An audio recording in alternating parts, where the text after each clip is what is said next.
Welcome to the Renegade Yogi Podcast Experience. Join myself, Zorananda, and this episode's guest as we explore yoga in the modern world. Prepare yourself as we will experience yoga like never before.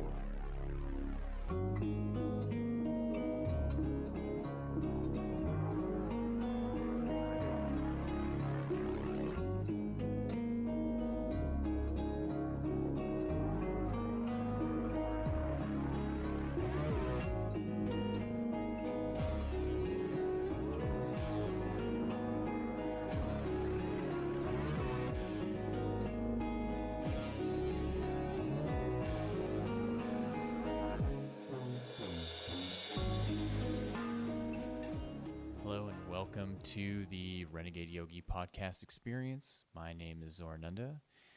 Thank you again for tuning in and participating in this conversation. Today I am doing a solo podcast where I'm particularly talking about why I'm a yogi. So before I jump into that, because that's a whole world to explore, the last several months of my life have been a wonderful combination of beauty and adversity. And it's really been teaching me how to set boundaries when it comes to what I want in my life and some of the other people that are present in my life and who, inevitably aren't present in my life because of certain circumstances. But I was just really thinking about what it takes to move forward when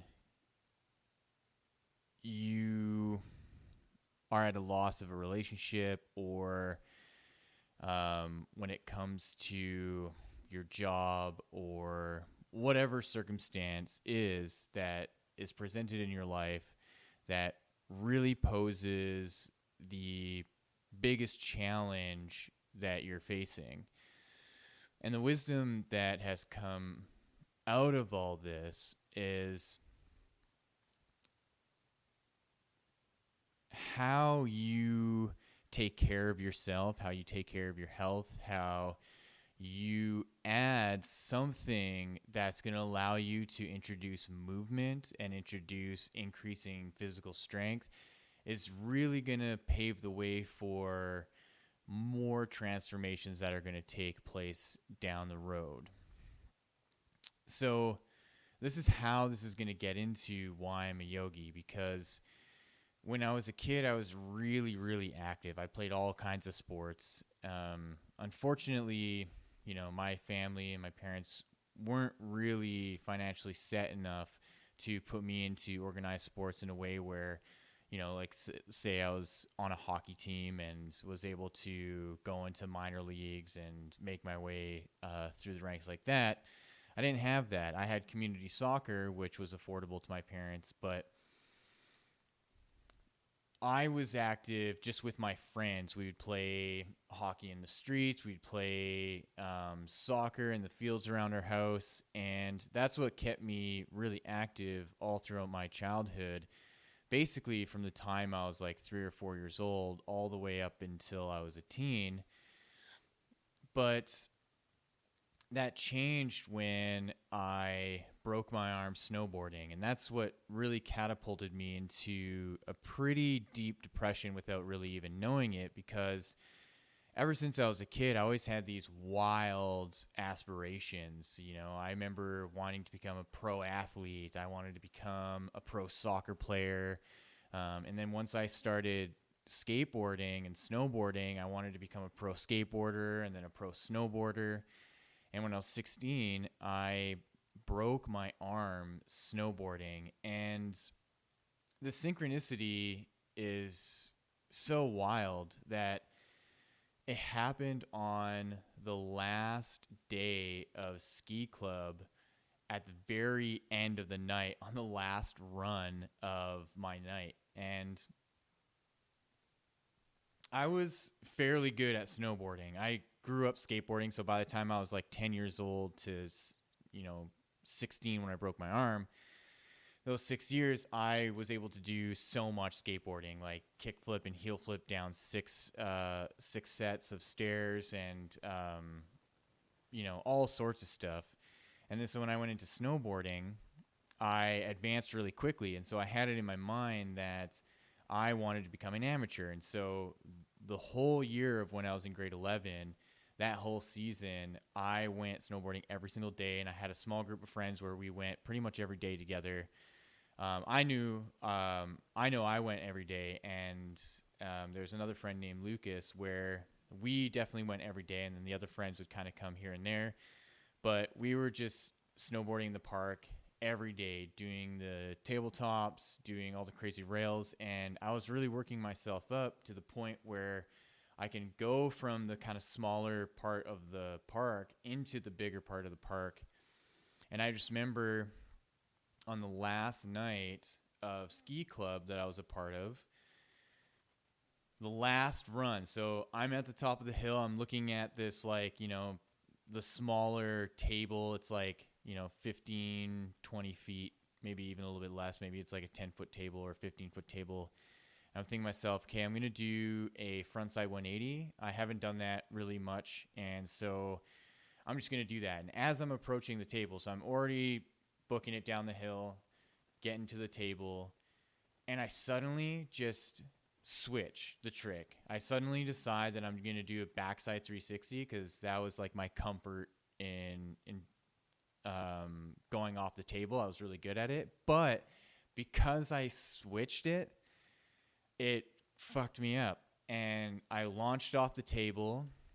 I totally bailed in the air, and as I was rotating around, I leaned back too much, and I fell right onto my back, and I didn't realize that I stuck my arm out, and I totally broke my arm right in half. I broke both bones. There was a compound fracture, so one of the bones split in half, and half of it poked out right out of my wrist. And I didn't realize at the time how severe the break was. So I immediately got up, couldn't move my arm. I was in so much shock, and so much adrenaline was pumping that I couldn't feel any pain. And my friends rushed over to me. They were like, holy shit, man. Like, what happened? Like, you totally, like, you broke something. Like, we watched you fall on your arm.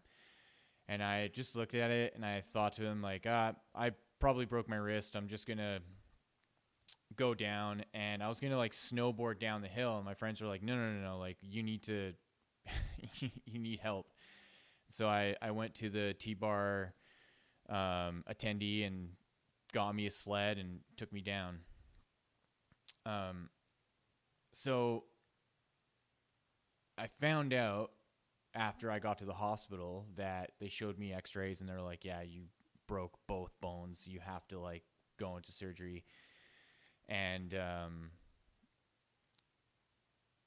so after that moment, I just completely gave up on snowboarding. I was like, I don't want to hurt myself. Like, what's next, right? If I go into it next year, am I going to break a leg? Am I going to break my back? Am I going to break my neck? Am I going to break my arm again? And I didn't want to take that risk. And I just realized that there were these activities that I was doing throughout my life, throughout my childhood of playing soccer and playing sports, that I always hurt myself. Either, it was hurting my shoulder, it was hurting my ankle, especially in skateboarding, just bailing all the time. And I just kind of vowed to myself, well, I don't want to hurt myself anymore. But I just didn't realize how much this affected my state of mind. And between hitting a massive growth spurt between grades 11 and 12, going from 5'10" to 6'2", and just being gaunt and skinny, to breaking my arm, and just getting super addicted to video games, particularly Halo 2 and Call of Duty, that it just led to this point in my life where I finally looked at myself in the mirror, and I just saw the condition my body was in. Super skinny, borderline or anorexic, having some kind of weird eating disorder. But you wouldn't really classify these things, you know, like I didn't go to a doctor. I didn't get any help. I didn't feel like I was fucked up, right? Because I was still able to hang out with friends. I was still able to go out. But the thing is I was really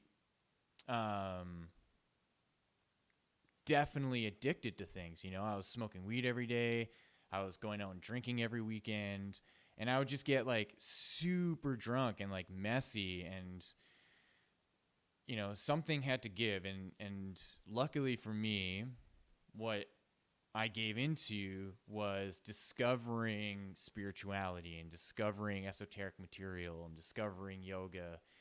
And it all came about first through discovering meditation, like John Valo Melchizedek and his like Flower of Life meditation and the 17 breaths of activating your Merkaba. And even though, you know, after high school, living on my own with my brother, even though I was getting into this material, I just knew that it wasn't enough. I knew that, you know, what I was learning on the internet at that time, which would be like the golden age of the internet, where it's like pre-social media. Basically, it's just websites, and you use Google to find websites. You know, YouTube was just beginning. You know, this was like 2006, 2007. And, you know, same with Facebook. It's super basic. You know, it's not like how it is now at all. And there was just so much that you could find.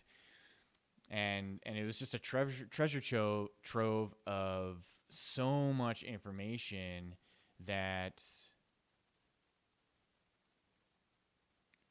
just really started to unveil what spirituality is. But like I said, it wasn't enough. Where it lacked was a type of authenticity of actual masters who can provide information for me that can lead me deeper onto my path of discovering who I am through yoga. And so this is what really leads into why I'm a yogi and how it's actually been prevalent in my life all throughout my life without me knowing it, until I started going to my first yoga classes, where we started to explore postures that I was doing when I was a kid, you know, like doing full wheel, doing headstand, doing shoulder stand, doing plow pose, doing forward folds. It started to dawn on me that how I was playing when I was a kid is what we're doing in yoga. And it was just so baffling to me, but then it also was enlightening, because then I started to ask myself, okay, have I been a yogi all my life just without knowing it? And that's why it's prevalent now. That's why it's coming up. It seems like I'm introducing this as a new thing, but really it's been there the whole time. And what does that mean? And so that was really important for me to discover and to contemplate, because then it started to answer these questions of why I was having and have just regular phenomenal experiences. Because all throughout my childhood, I would see wild shit. You know, I would see beings and entities, and I would have like crazy dreams of just things visiting me, and it started to really make sense when I got into yoga that we're born with a kind of karma, and I'm going to talk about karma as we go and what karma really is, but it started to really show me that in my life in particular, all of these phenomenal experiences are just due to how I am naturally. And really that's like the basis, the first step of why I'm a yogi is because I've been a yogi all my life. It's not something that really that I just like, okay, I'm going to be a yogi now and it starts, right? That moment of me deciding that, okay, I'm into yoga, and I'm a yoga practitioner, that was just the beginning of the awareness around it. And what really catapulted me into becoming a yogi was my first teacher training, because the word yogi is a title, right? And so I didn't officially get that title as being a yogi until I did my first teacher training in 2012 with Prana Yoga Studio, where I did the 200-hour yoga teacher training through Akanda Yoga, which was developed by Yoga Rishi Vishvaketu, who is my teacher and has been my teacher for almost 10 years now. So I'm trying to be concise with this, and this is all coming off the top of my head, so I'm just doing my best to be succinct in the chronological order of all this. So just bear with me here. So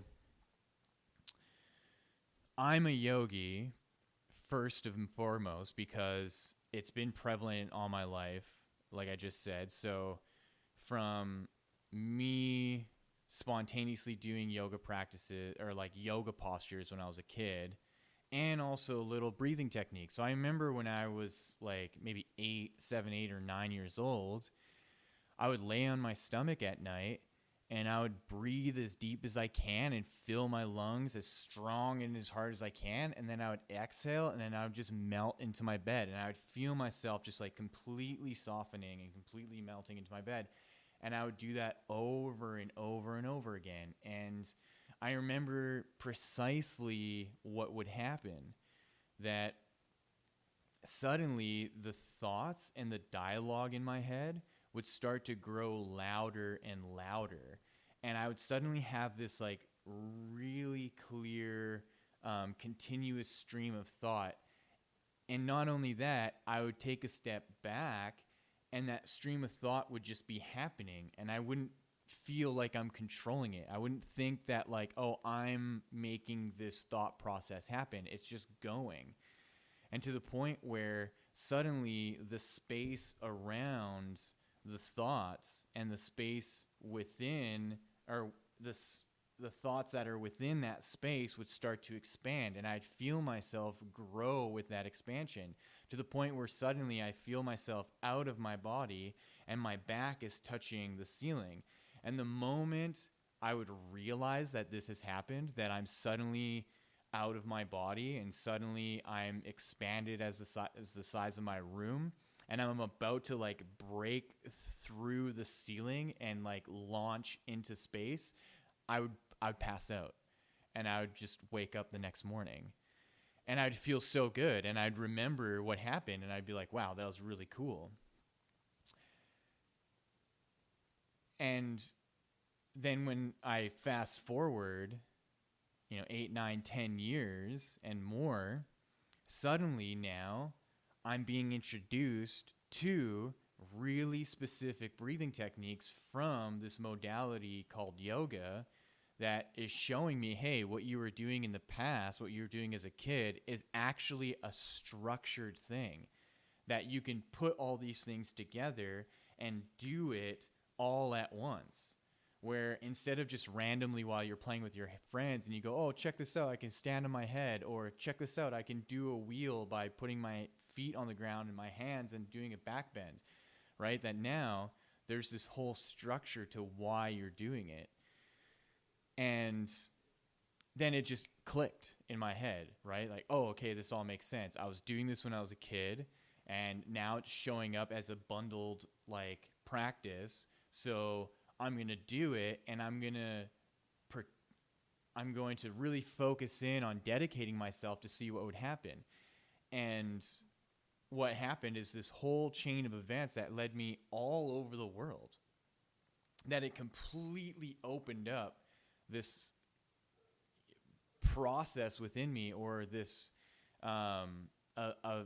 ability to create synchronicities and to create manifestations where I have a direct purpose of traveling the world for yoga. And then suddenly everything becomes available for me to do it. So if it's the friends that I have around me, the yoga community that's existent in Edmonton, where I'm from, to the jobs that I get to get the financing, to the schools that exist around the world for me to go to, that I just opened myself. It's like I opened a book to a page, and it says the page was like chapter 1, yoga. And then everything else after that was just blank. And it was up to me to fill the pages with yoga in that book. And that's just precisely what I did. And so then now, getting to 2012, my first yoga teacher training, where that year I also went to Thailand for 2 months to study at another yoga school called Agama Yoga. And that is what really prepared me for my teacher training, and that really propelled me into learning so much more about the chakras and the koshas and the pranavayus. So if you're a regular listener to this podcast, you know that I have the chakra series.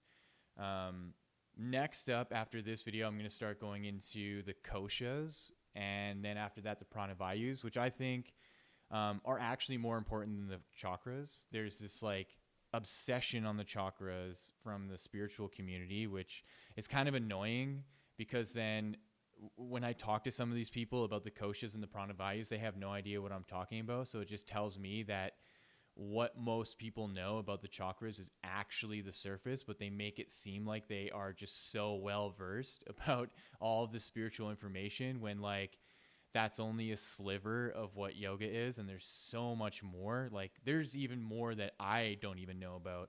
And you know, and from what I know, even for myself, I know I can go deeper into, and that's the whole point of this, right? But at that yoga school in Thailand, in Koh Phangan, I had a wonderful opportunity to spend 2 months there and really dive into all the material that they provide within the first 2 months, because they have this whole like 28-month program of doing 14 levels of hatha yoga and 14 levels of kundalini yoga.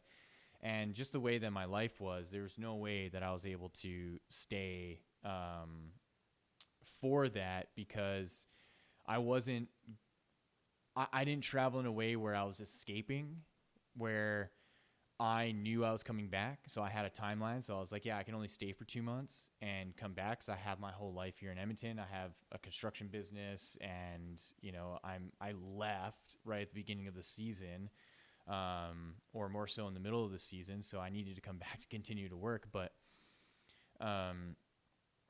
those 2 months really helped me understand a more in-depth look at the chakras, because 2012, how old was I? I was like 24 years old. So I was only really 5 years into reading about the chakras from the internet, and I didn't really get far. You know, I really didn't get that much information from the internet. It was all the same. It's all that, it's related to the rainbow, and the chakras are here in the body, and they do this, and it wasn't really in depth. So I was fortunate enough to find a couple people here in Edmonton in the summer of 2011 who were practitioners of Agama Yoga, and they're the ones who really motivated me to go to Thailand and to learn more about it. So it was there, again, where I really was able to go deep into each chakra, and not just the information, because that's the thing that the internet does, is that it provides all this information, but it doesn't really provide you with the actual tools and the depth to go into each chakra and to actually meditate in there and to really expand in what the chakras will do for you. So I had this opportunity to go to a yoga school where they actually do that. They not only provide information, but they do meditations, and they do actual full-on work within each chakra. But what I want to be clear before I continue on is I do not recommend Agama Yoga, especially not right now. I went there without knowing the full extent of what I was getting into, and I had no idea that it was slowly turning into just a womanizing cult, which is so sad. It's really unfortunate, because when I went there, it was such a beautiful place, and a lot of the advanced teachers were just really beautiful people. But that all fell apart 3 years after I went there. So around 2015, beginning of 2016, a lot of the teachers left, and who remained were just the deluded, kind of brainwashed people who couldn't let go of the failure of that school and the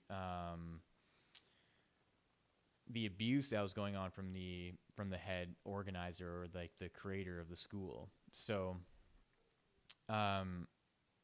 my experience there was really, really narrowed in to just the yoga. I was lucky enough to avoid all the controversy of it being a tantra school, and I was able to just really focus in on why I was there, and to do just the yoga practice, which was really great.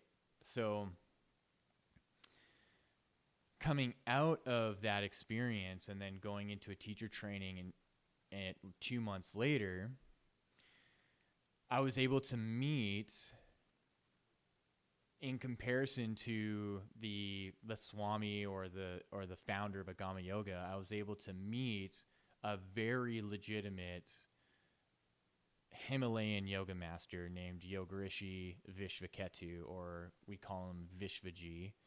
He's the founder of Akanda Yoga, and out of pretty much all the yoga teachers that I've come across in the world, and the ones that I've researched, and the controversies around most of them,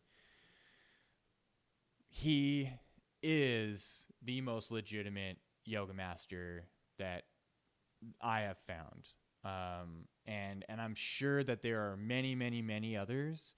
I don't doubt it. This world is huge. There's 7.8 billion people. So there's, obviously going to be very legitimate yoga practitioners and masters. But for one who has created a school and who has facilitated countless yoga teacher trainings and initiated, probably 50,000 people into Akanda Yoga, for someone at that caliber, he's definitely the one who has been the most legitimate and the most powerful that I've met personally in my life. Not ones that I've seen on YouTube videos or whatever, but like personally the most powerful yogi that I've met in my life. And this is what really catapulted me into becoming a yogi. And it's because of this experience that I had. And I think I talked about this in another podcast that I did. I think it was one of the chakra podcasts where it was during the 2012 teacher training where I had a full-on premonition one morning of him coming to me into my room wearing white robes and telling me to come to him in this like beautiful like meadow that was outside my room. And so if you haven't listened to those podcasts, essentially what happened is that the dorm that I was staying in, the door opened out to this meadow. Basically these soft rolling hills with a forest, like kind of away, maybe like 300 feet away from my door.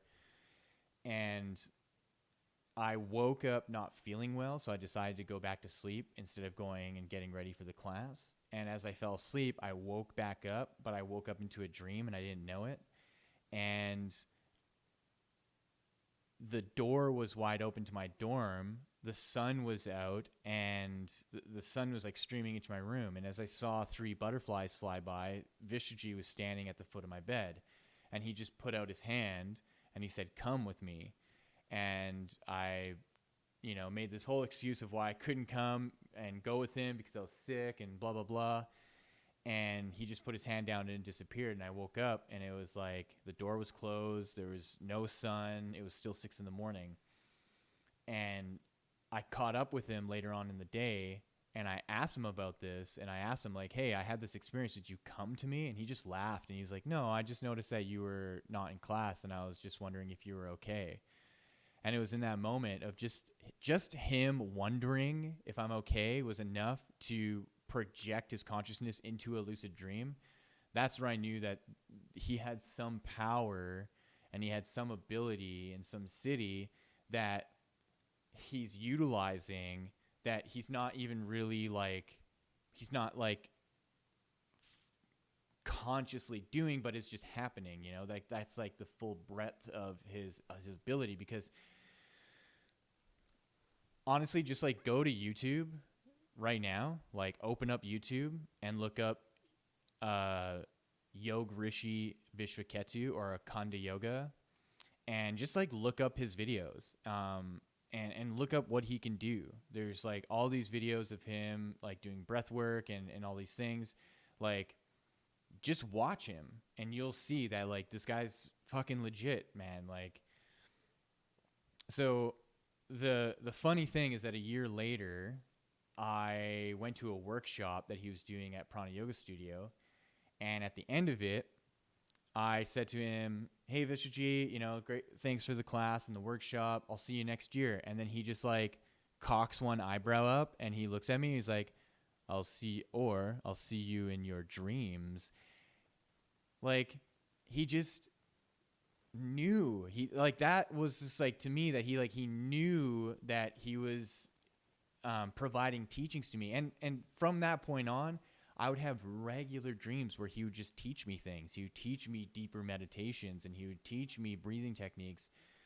And so that was the signifier, not only the training to actually become a teacher, but then the initiation of him coming to me like that. And then all the dreams afterwards was the signifier to me that indeed I'm a yogi, because there are these events that are happening that are within my own realm.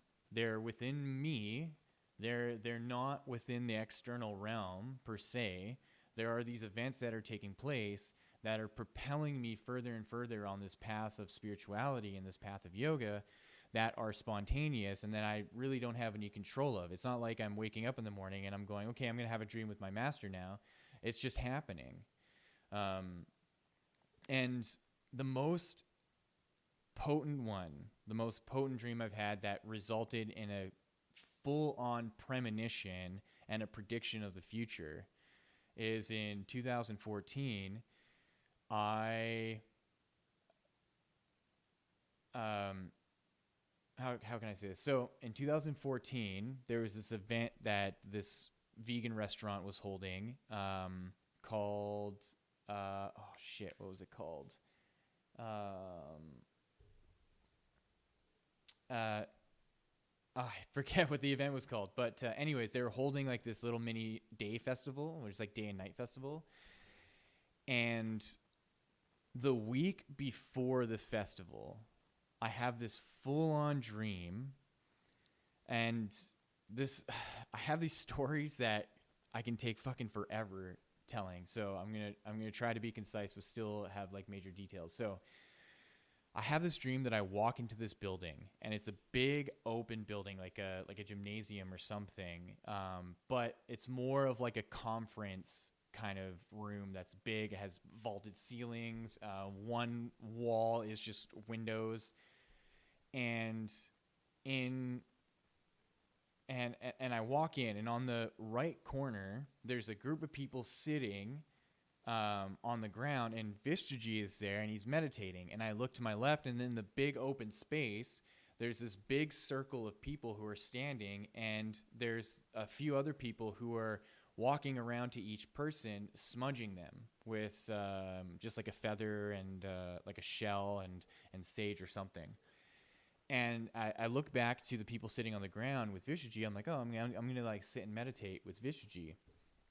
So I sit down, and as I close my eyes, I immediately feel myself going into a meditative state, and I hear Vishnuji internally and in my mind chanting the Gayatri mantra.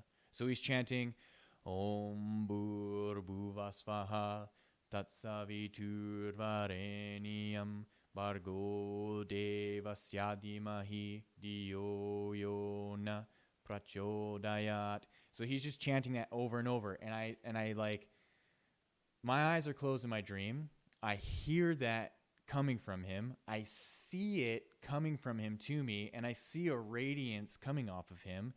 And I just feel myself going into this deeper and deeper and deeper meditation. And it was one of the first times where I actually like meditated in my dreams, and it was just so profound to just really be going into the depth of my meditation just in the dream, being facilitated by my teacher. And this is what I mean by this is why I know I'm a yogi, because I'm having these kind of dreams. I'm having these kind of experiences. My master, my teacher is showing up, and he's doing this mantra, and he's facilitating this depth of meditation that he probably, like it couldn't happen in real day-to-day life, like this is the power of this path, that you're taken into realms that you think are dreams, but it's not a dream. It's actually a whole other realm of existence that helps facilitate you going into deeper meditations, because the density of that realm is not like the physical realm. The physical realm is just too heavy and too dense and too physical,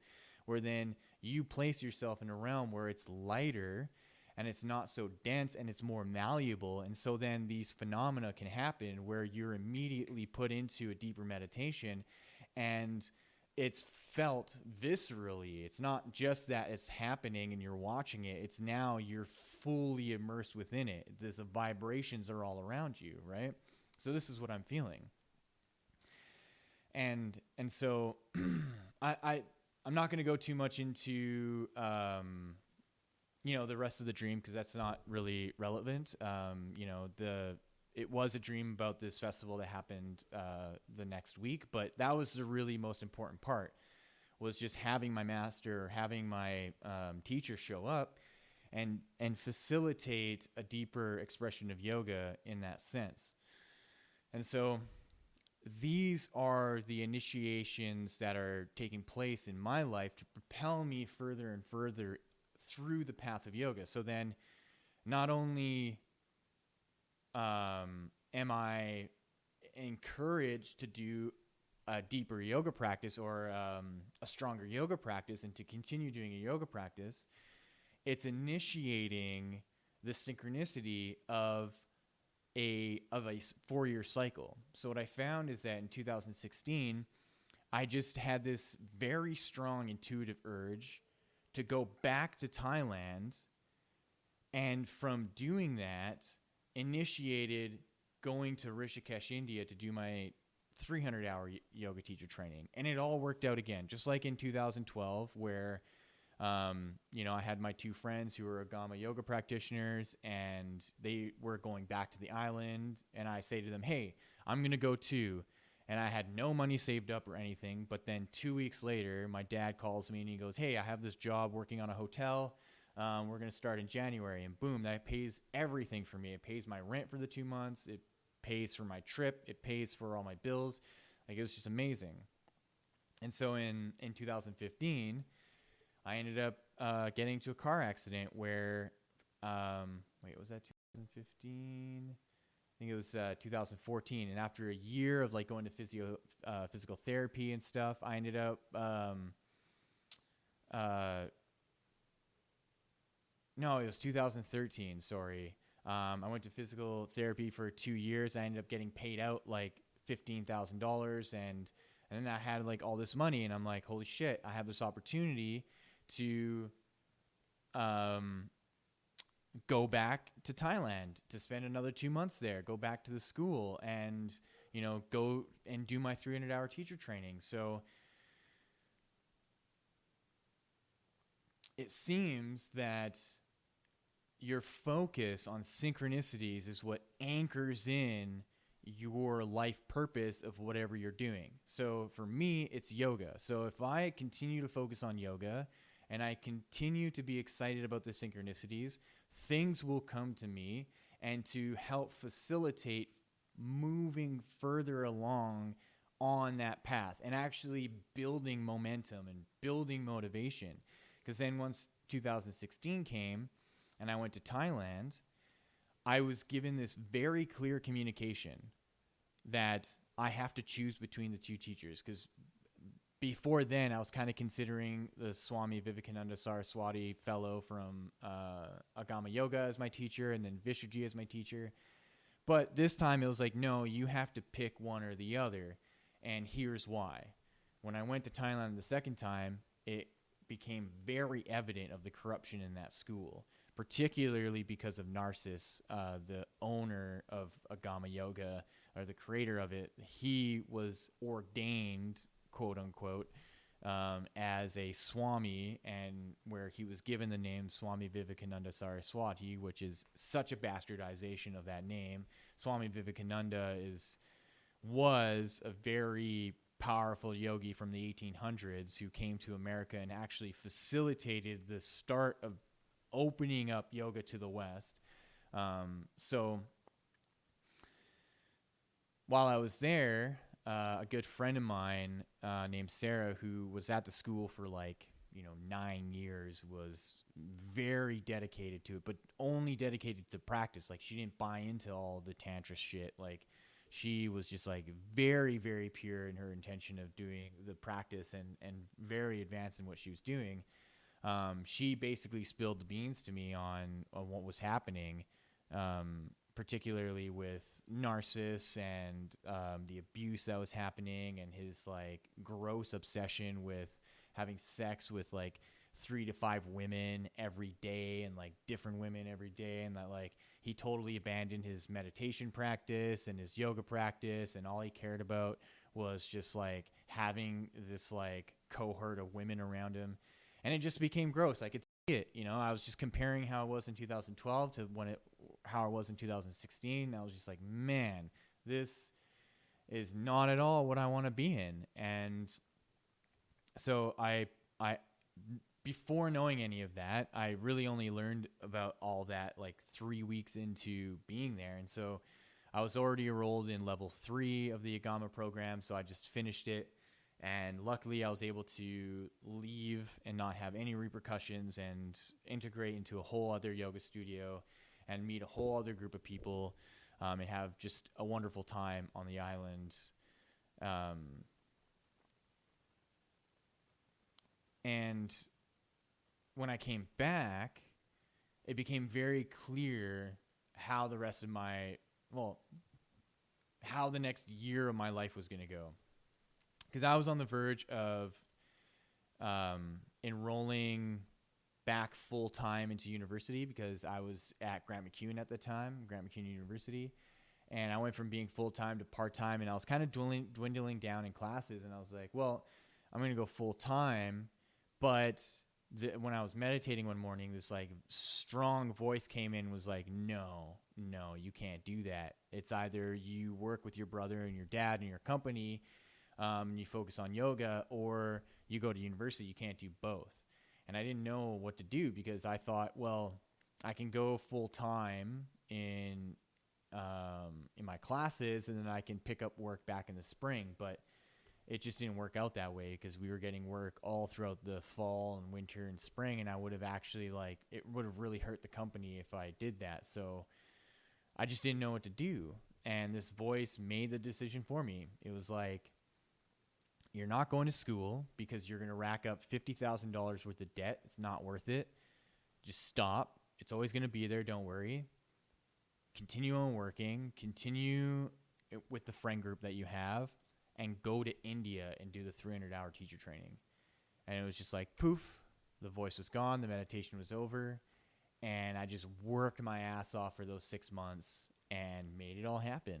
And I found myself in Rishikesh, India for the 300-hour, and was the next point of my initiation in furthering, justifying, okay, I'm a yogi, this is who I am. This is the title that I have. At that point, I already had Shiva tattooed on my arm, and there was no turning back, especially when I got Shiva, full Shiva sleeve tattoo. Now that was it. It's like, this is on me for the rest of my life, and this is forever for this life, and probably even more. There's an energetic implication of doing these kind of things. So it's now a full-on life commitment, and that can be scary. And what I really want to impress on people is the importance of lifelong commitments, okay?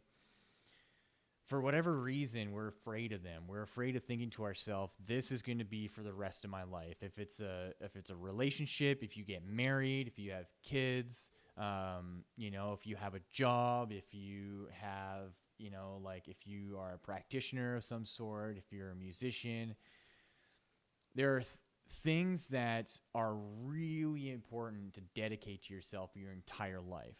And to know that you have your whole life ahead of you to really succeed in it, right? We live in this super accelerated world now with social media and the internet, where we think that any video that we put up is going to go viral and it's going to make us, and then we're going to be super famous from it, right?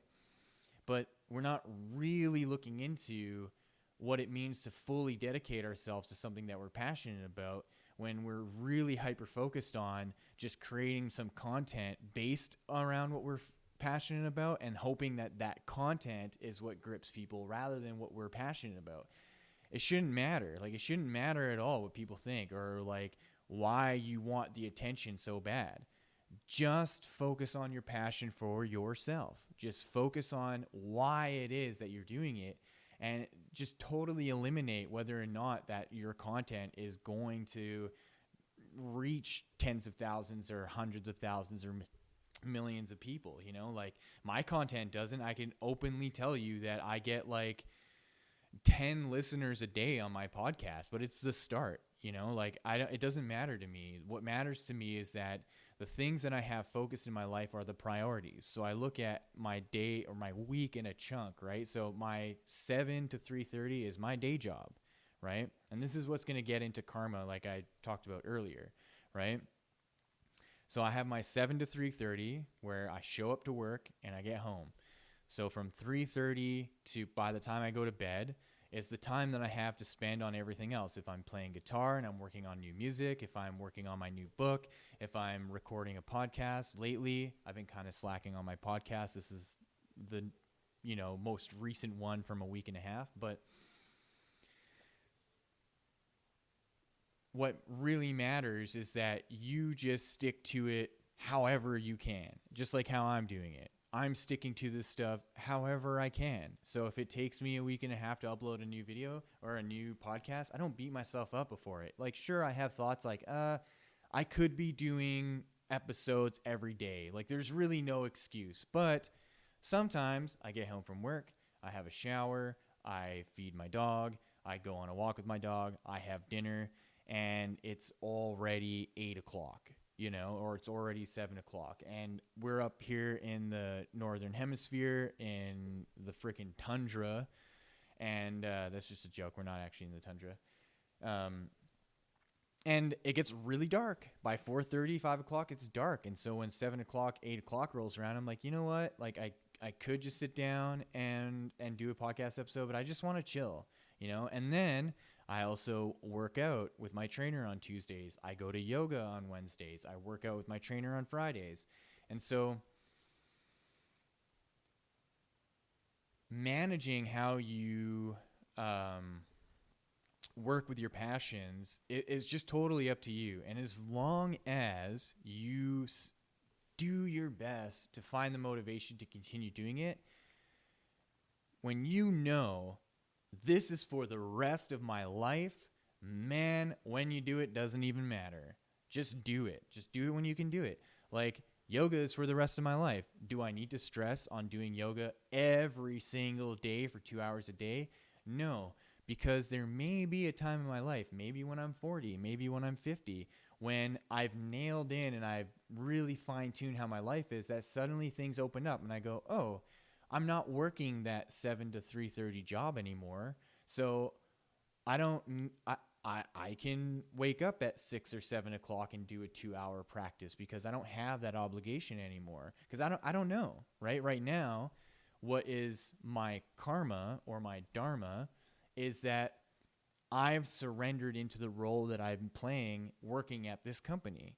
And so that's what my life is right now. And it's providing me a lot of abundance. The amount of pay that I get is great. And I didn't have that in the past. And so I'm grateful for that.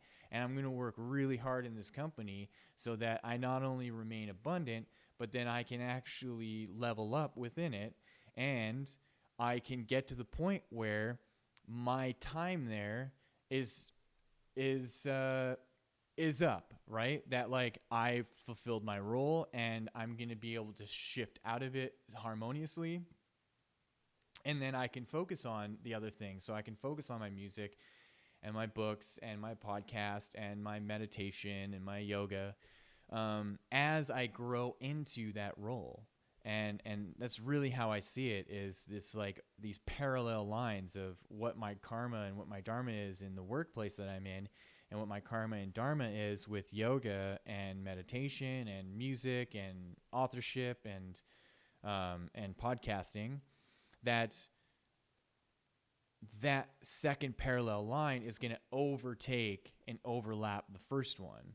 And it's going to do it harmoniously. Because if I were to do it now, say if I were to just go to that company and be like, okay, I quit and I leave, oh my God, my life would fall apart, because the rent on my house that I live in is fairly high. So I need to maintain that, and all my bills and my car payment and all these things. And when I look at the amount of money that my yoga, my meditation, my book, and my music bring in, not even enough. It's like I'm not even at the point. And that's what is humbling to me, and what I'm seeing as a reality of what I'm doing, is that I can have this job that sustains everything, and I can build up at all the side things on my time. And I don't have to listen to anyone else. I don't have to go on TikTok or Instagram or wherever the fuck else and hear these people go, you can quit your job today and here's how, and you can make money. You can make $8,000 a week doing this. Just follow me and I'll show you how. Like, cool. If you want to do that, go do it. I don't want to do that, because for the most part, a lot of it is bullshit and a lot of it is a trap. And yes, it does work for some people, but right now, that doesn't work for me, because I've tried and I just don't get it. And so what I do get is what's happening right now in my life. I do get the work that I'm doing. I do understand that I'm really good at it. I do get this podcasting thing that I'm doing. I'm going to do that. I do get the yoga teaching that I'm doing. I'm going to do that. I do get the music, and I do get the publishing and authorship. And that's where I'm going to refine. And the amount of time it takes me to figure that out, it can take me the next 10 years, and I'm totally fine with that, because I don't need to be pressured by how fast things need to go based on what people are saying on the internet. And I really hope whoever's listening to this can hear that, okay? It doesn't matter what people are saying on the internet, because your work ethic and building your work ethic and building your strength of will to endure is so much more important than trying to make money really fast. Okay? And there's an implication to that morally, and there's an implication to that internally as creating a mental strength, right? Because what happens if you have a TikTok account, right? So you follow all this stuff. You follow what they all say. You make a TikTok account. You make an Instagram account. You make a YouTube. And you don't have any other skills. You didn't learn how to do anything else. Okay? Your only skill is making videos and putting them up. And sure, you fast track through it. You blow up. You get some viral videos. Say you have, hundreds of thousands of followers on TikTok, Instagram, blah, blah, blah. Okay? And you're making money off of it. And everything's great. You're like, wow, I've never made this money ever before in my life. Okay? Then one day you get cocky and you put up a video that's not in line with the content that you were making, and suddenly it completely changes your algorithm. And you go from having hundreds of thousands of views on your videos to thousands, and your income plummets. Okay, what are you going to do then? Right? What are you going to do when TikTok and Instagram continue changing their algorithms and you are one of these content creators that just get totally screwed because the algorithms changed and you're no longer hitting the audience that you had? What are you going to do? Right?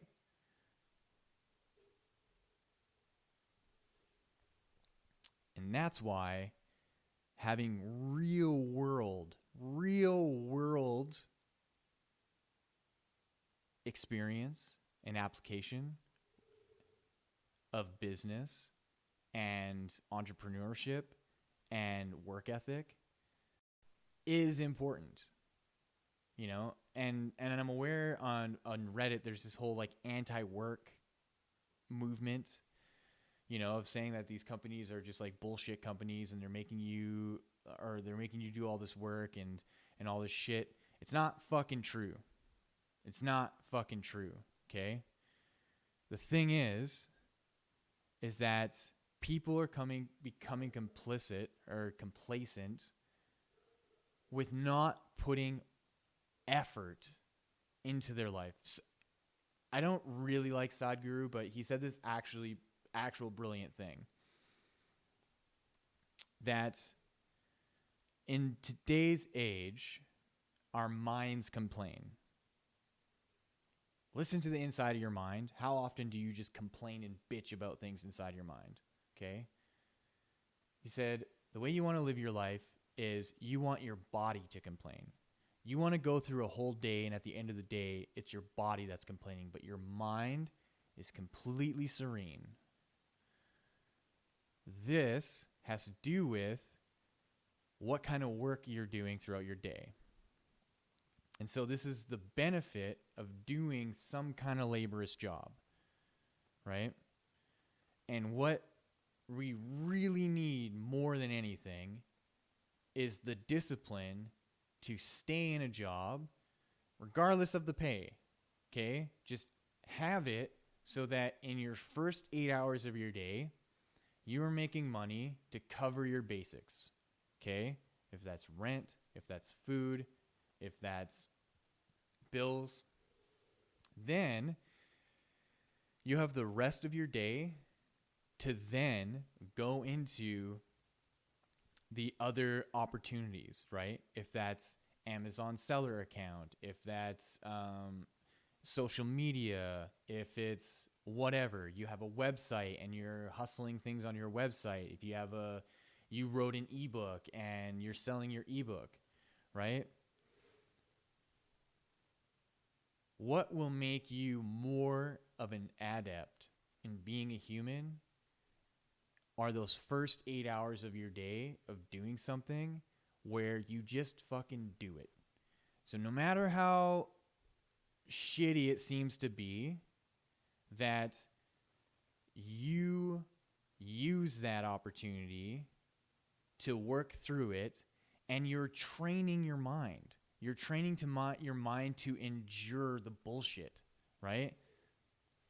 Because even in my job, there's bullshit that happens. I could complain all day.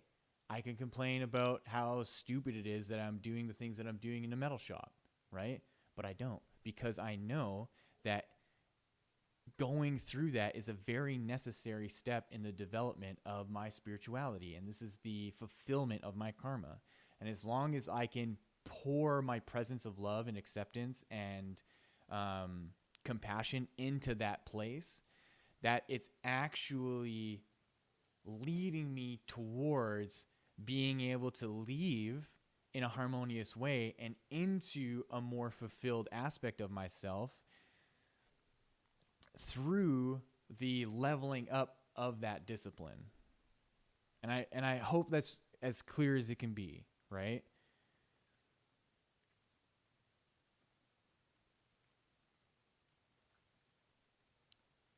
Because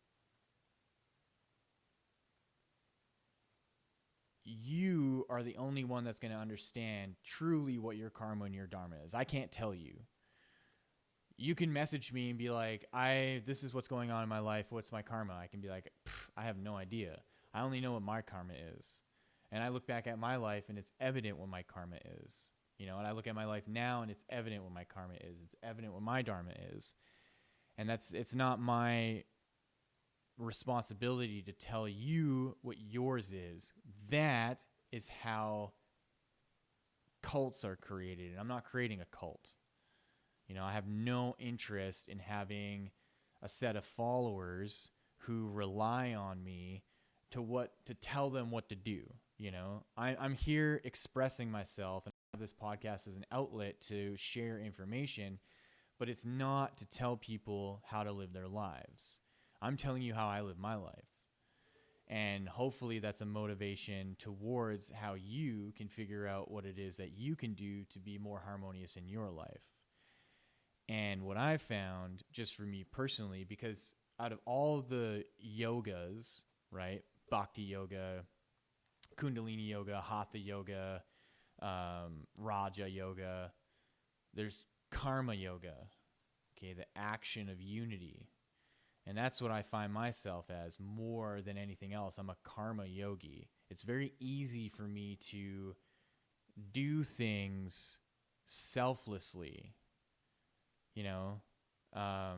Say for example, you're at a gas station and you're pumping gas and you need to go into the gas station to buy something, right? So you pumped gas, you paid at the gas pump, and you see a guy sitting outside and he's homeless. What do you do? For me, I immediately go in and buy him food. Immediately. Even if they want it or not. Most of the time I ask them. So there's one time I saw a guy, I said, "Hey man, are you hungry?" He's like, "Yeah, I am." I went inside and bought him 2 days worth of food. That is karma yoga. That is acting impulsively and selflessly for the goodness of others. And this is what is going to be the remedy to working a job that may be minimum wage, but you're able to endure it because it's part of your karma yoga. It's a part of a selfless act of your duty to be in the place where you are because your presence is needed there. And so you are given an opportunity to act in a way where you can provide a presence towards the other people that they wouldn't get if you weren't there. So that's what's really important. Be it you work at McDonald's, at an Arby's, at a bookstore, at a shoe store, at Amazon warehouse. It doesn't fucking matter. You are there and you provide your presence and you uplift the people around you. Even if you have a superior that's an asshole and is telling you to do things, just smile and nod and say yes.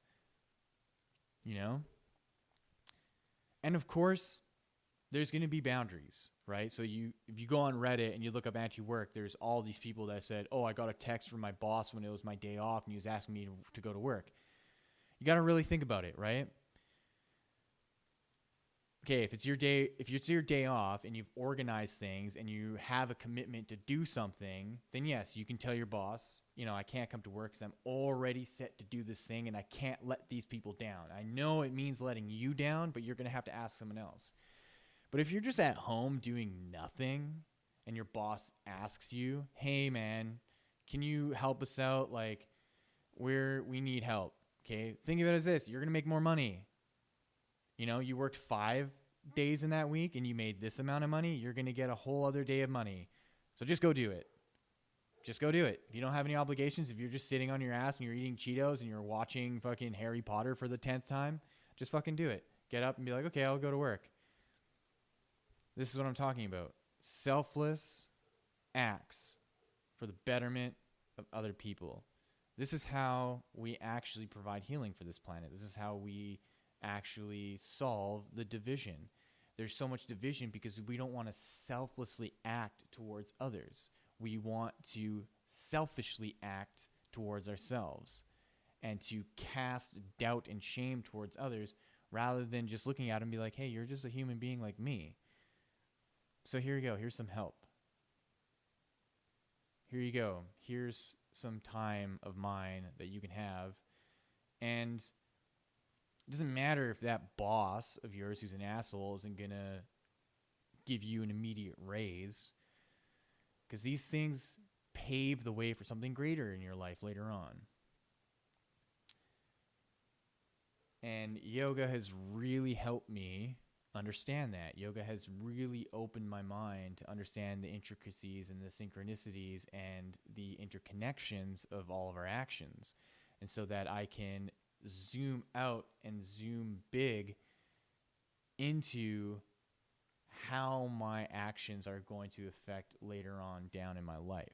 And I already see that even in my life now, right? Just like the friends that I have and some of the people that are in my life who I'm really paying attention to and who I'm really, really investing energy into, right? That's the thing about social media and the mainstream media and the material world, is that it wants you to hyper focus on yourself, on the fucking shit that you want to buy, the clothes and the shoes and the new phone, and yes, upgrades are necessary, right? Release the obsession. Obsess about helping others. That's what we need to obsess about. We don't need to obsess about material things anymore. Like, I have the Samsung 9. It's turning to shit. I can already tell. I've had it for 2 years. I need a new phone. But I don't obsess about a new phone every year. I don't go, oh, I need the new this. I need the new that. I just look at the function of the machine and I go, okay, it's running out of space. It's kind of lagging. Yeah, I definitely need a new phone soon. But there is an obsession about it, right? Where my obsession lies is, am I being compassionate? Am I being empathetic? Am I loving? I'm obsessed about my work ethic. I'm obsessed about making sure that my family is well taken care of, that my parents are well taken care of. I'm obsessed about being good to people the best that I can. That's what makes me a yogi. So I hope this hour-long rant of mine is useful to you. I have been kind of off the radar lately, and I'm really looking forward to being more present. I'm going to take a little bit more of a hiatus throughout this month, just to focus in on the rest of my work and getting through more of my training and getting back into my yoga practice.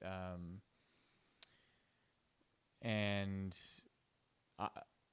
I'll release, I think, more solo episodes. I'm kind of not focusing on having guests until the new year. So I have a few people that I have lined up, but I kind of told them that just stuff that I'm going through personally, it'll be better to just allow myself to really clear out the air of whatever drama is in my life. And so what you can look forward to next are solo episodes about the koshas, the energetic layers, and the pranavayus, which are the energetic winds. I kind of gave up. I did give up on YouTube. I don't care about YouTube at all. So I'm going to be doing these primarily as audio with links to images, and I just found doing the whole video editing was taking up a lot of time, and I'd rather just have the audio and put the audio out, do the minor editing of, putting the intro in and putting the outro. And the final point is, in the last 3 episodes, I ended the episode with a song from my new album. And so, if I'm not mistaken, the next song is actually the final song of my album, which you'll hear at the end here. So I'm just trying to think.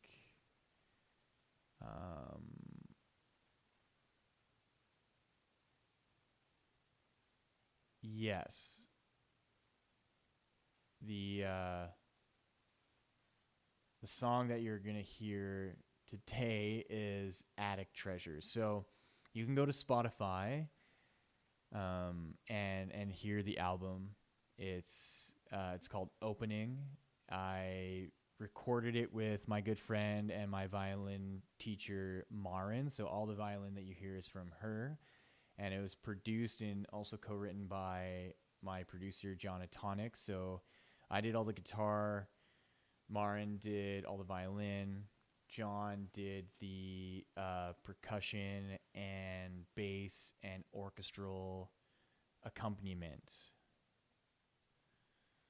It was an amazing experience. This definitely, out of the 3 albums that I've created so far with John, 2 with Marin, this one is my favorite. And I'm working on a 4th album, and that one's going to be just me and John. I'm making all the music for it. I'm doing all the guitar, doing all the bass, doing the drums, doing the vocals, solos. It's going to be a huge project, and that one I really want to get out there. I really want people listening. So if you can, please go to Spotify, check out my album, and share it, as much as you can if you're willing to. That's the best thing that I hope you can do as a listener in supporting me, is listening to my music, and also going to my website and purchasing my book. There's 3 versions. There's an ebook version, which is cheapest for $5 and the most accessible. It's just a download link. You get it right away. There's a paperback copy, and there's a hardcover copy. When you do purchase the paperback or the hardcover, I write a personalized note in the book for you. So there's a little bonus that you get, a little personalized thing from me. And